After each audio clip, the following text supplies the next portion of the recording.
Optimism is a game changer. Optimism changes everything. And I think it's one of the main goals of your meditation is to develop an optimistic attitude.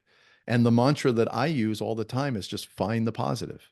Find the positive, find the positive. Every time I'm upset, every time I get mad at myself, every time I think I failed, find the positive, find the positive. So you got to give your mind a task.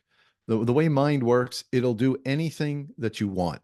So if you ever play that game when you were driving when you were a kid, let's count the number of red cars. All of a sudden, they're all over the place, right? They weren't there before, but all of a sudden they're all over the place because now you're drawing your attention to it. You're specifically asking your mind to pay attention to it.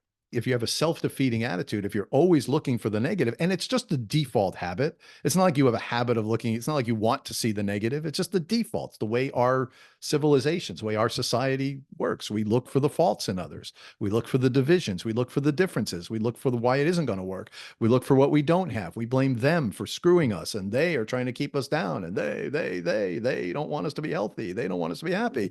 All you're doing is looking at all the wrong things.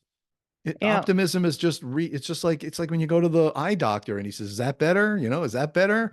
And yeah, that's a lot clearer. Optimism is just a better way to look at the world. It's just better. And it doesn't just come, you have to intentionally put it in your meditations. You have to intentionally say, this is why I'm meditating, to create an optimistic attitude, to rise myself to higher values and principles, to become more patient. You have to definitively write it down in your meditation blueprint, review it every day so you know why you're meditating.